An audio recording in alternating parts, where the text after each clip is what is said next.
The third installment of the Defending America from the CCP's Political Warfare.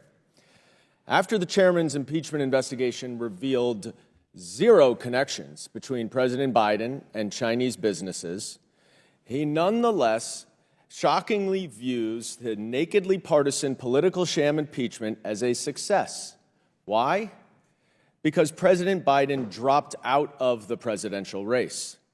Now, that is a blatant admission that this committee was used improperly for partisan purposes.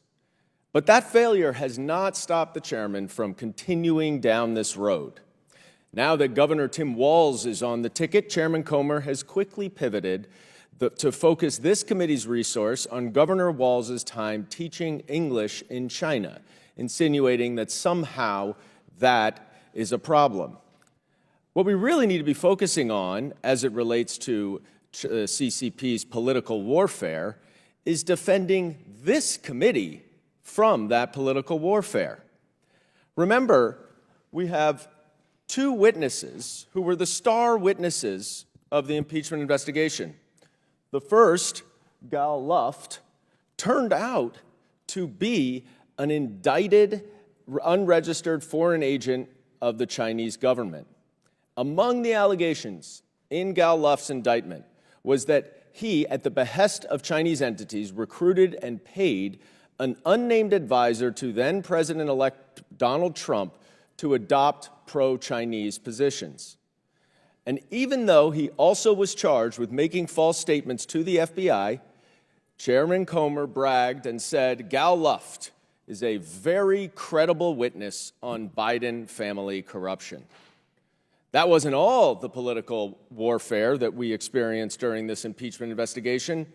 Alexander Smirnov is a Russian indicted as a source for the FBI who literally met with Russian officials to peddle lies to the FBI.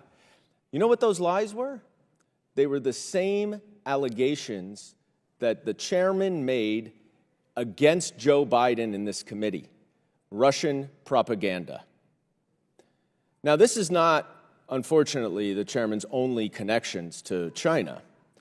Just months after our last hearing on the CCP political influence, a news report alleged that while he was the agricultural commissioner and candidate for governor of Kentucky, the chairman was involved in a failed Chinese hemp deal that would have benefited a campaign donor's company.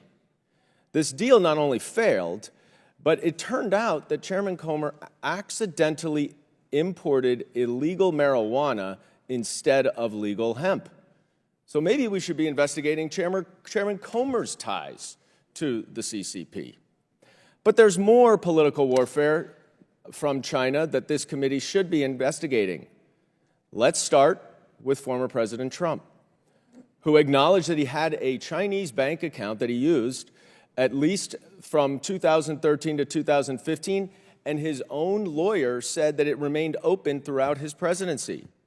Or let's talk about Ivanka Trump's fast-track trademarks that she received in 2 months, 18 of them, even though it usually takes 18 months.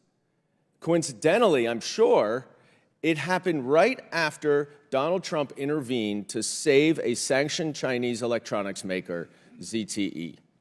And China is China's biggest controlled bank, state-controlled bank, rented 3 floors in Trump Tower while Donald Trump was president, netting him $7 million. Now, the chairman won't investigate these incidents because the goal is not really here to combat political warfare or foreign influence in our politics. It's simply to use this committee to baselessly smear Democratic presidential and vice presidential candidates. But the American people know which presidential candidate is a danger to our national security. And it is the one who accepts millions of dollars from foreign governments while he is president.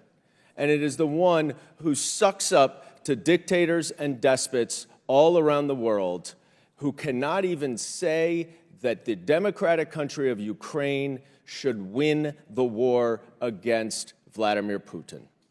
So this, unfortunately, while an important topic, is a waste of time as we sit 6 weeks before the election. And as usual, we could have been doing so many better things with our time.